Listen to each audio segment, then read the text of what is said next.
여야 후보의 가족 리스크가 대선 전국의 핵심 변수로 떠오르고 있습니다.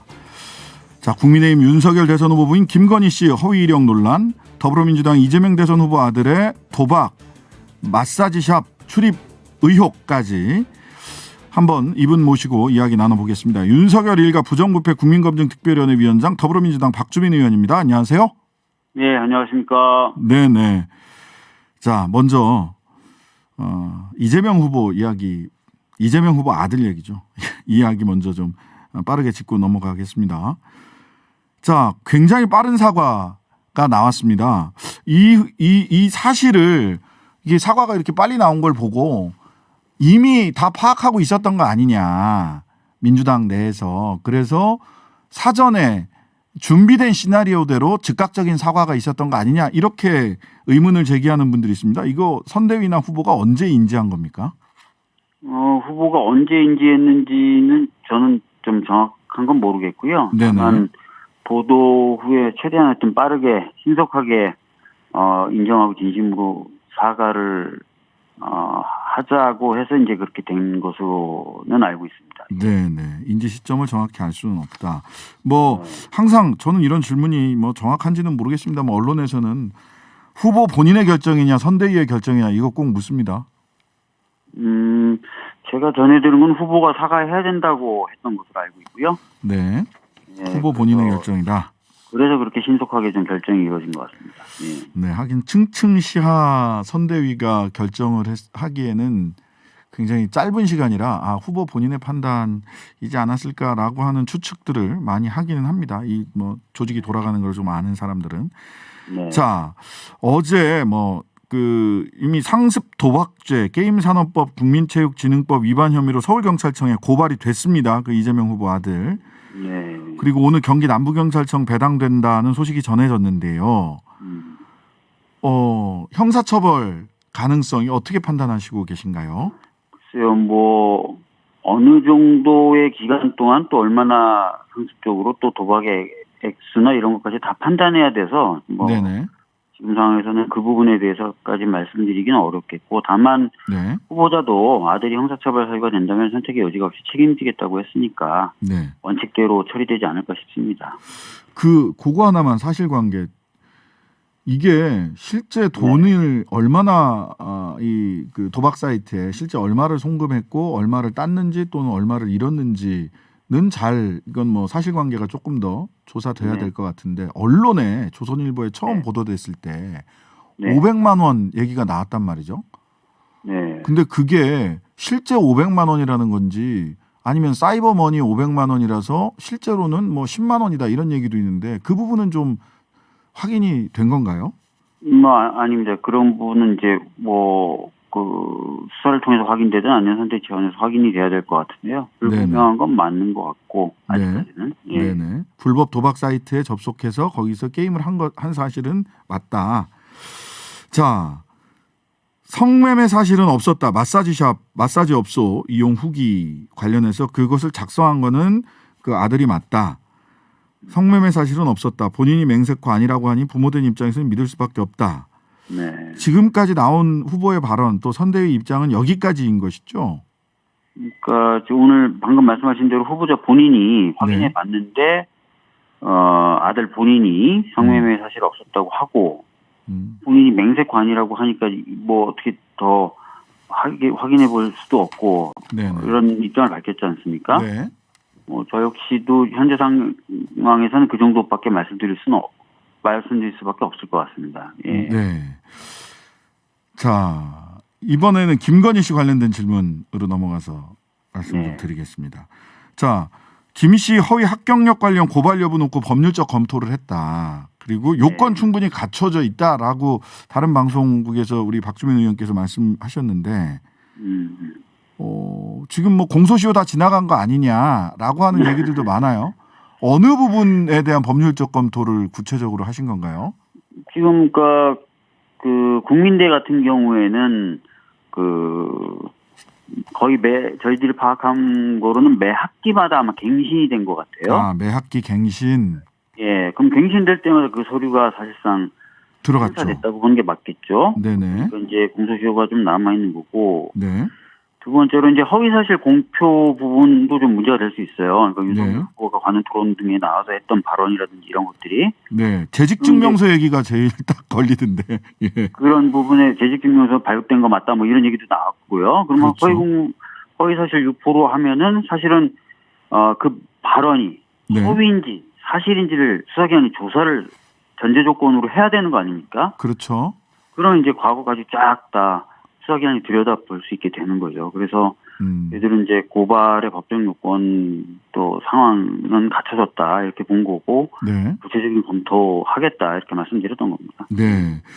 그 국민대에서 매 학기 그 소위 허위의 사실이 기재된 서류를 넣어서 갱신을 했다면 이게 공소시효 범위 안에 있다면 이거는 좀 뭐 굉장히 법률 요건을 충족시킬 가능성이 굉장히 서류를 커 뭐 보이고. 매번 넣지 않았다 하더라도 네. 사실은 그 서류를 받아서 그 서류를 기반으로 갱신 여부를 계속 확인했을 거 아닙니까? 네네. 그렇죠. 그런 법리 구성이 가능할 거로 보여집니다. 예.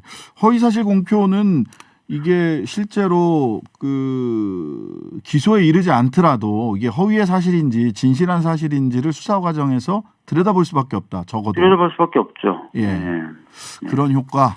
예. 적어도 그런 효과가 있다. 네. 알겠습니다. 그러면 그다음에 또 하나. 이 그 60억대 자산가인 김건희 씨 건강보험료 월 7만 원 조응천 의원이 요 부분 밝혔는데 네. 이게 도대체 이거 옛날에 MB가 했던 2만 5천 원인가요? 19,000원인가요? 냈던 이런 수법인 거죠? 법인에다가 올려놓고 자기 소득 금액을 줄여서 신고하는 방식?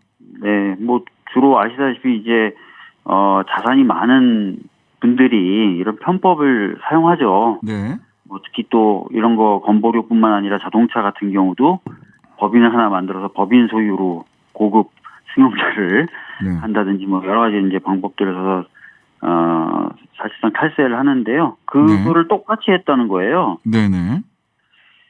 그러니까 이게 뭐 입으로는 공정을 얘기하는데 보면은 이제 사회적으로 비난받을 만한 행동을 굉장히 많이 했던 그런 것 아니냐라는 차원에서 어제 조응천 의원님이 신랄하게 비판한 것 같습니다. 네. 자, 국민의힘 쪽에서는 김건희 씨 문제라 실질적으로 후보 본인 문제 아니지 않냐. 뭐 얼마 전까지는 결혼 전 문제다 그랬는데 결혼 후에도 허위의 이력을 그 제출한 게 나오니까 이제 네. 그 뭐 부부지만 각각 개별적인 인격인데 이거 묶어서 얘기하는 게 말이 되냐 하는 게 하나. 그다음에 두 번째는 이수정 상임위원장 선대위 상임위원장은 기획설 후보도 기획설 이야기한단 말이죠. 물타기 위한 기획설이다. 기획이다. 이 부분 어떻습니까? 아시다시피 이제 김건희 씨의 허위 경력 또는 뭐 학력에 대해서는 지난번 국정감사 때도 이미 얘기가 나왔던 거예요. 네.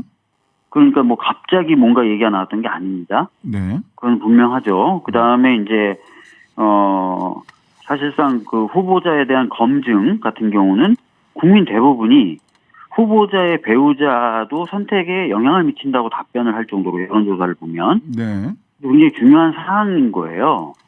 그렇기 때문에 검증 차원에서라도 할 수밖에 없는 그런 부분이 있는 거고 특히 뭐 어떤 사생활 영역을 저희들이 지금 문제제기하는 게 아니지 않습니까? 법을 위반했다고 보여지는 소지가 농후한 그런 사안들에 대해서 저희들이 얘기하고 있는 거잖아요. 네네.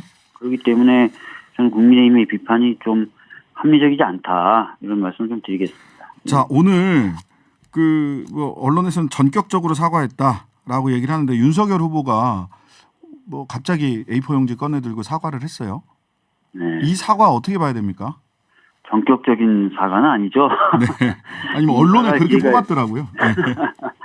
이미 사과할 기회는 있었는데 사과하지 않았고 김건희 씨 같은 경우도 사과한다는 게 아니라 사과할 의향이 있다 이런 식으로만 얘기했던 거고 또 사실관계를 떠나서라는 표현을 이유 불문하고 죄송하다 이렇게 얘기했어요. 예, 예. 뭐 그런 얘기를 계속해서 오히려 국민의 비난을 더 자초했고 네. 그래서 밀려서 오늘 이제 사과를 한 걸로 봐야 될 것 같고요. 네네. 사과를 하면서도 이유 여하를 떠나서 이렇게 지금 돼서 본인이 이제 사실관계에 대한 인정이라는 부분이 없잖아요 지금. 예. 그러니까 이거는 진정성 있는 사과라기보다는 이 상황을 모면하기 위한 사과라고 봐야 되는 거죠. 네, 모면하기 위한. 특히 오늘 그 보도 나왔지만 김건희 씨가 발급받았다는 그 경력 재직증명서 거기 위조 의혹까지 드러난 상황이기 때문에 네네. 진짜 사과라면은 사실관계까지 다 인정을 해주면서 확인해서 인정해주면서 왜냐하면 윤석열 후보도 본인이 그랬거든요. 사실관계를 확인한 후 사과하겠다 그랬거든요. 네, 사과할 게 있으면 근데 사실관계에 대한 얘기는 아무 말도 안 하고 그냥 죄송하다 이렇게 얘기를 한 거라서 네. 진정성 있는 사과라고 보기는 어렵죠. 진정성 있는 사과라고 보기 어렵다.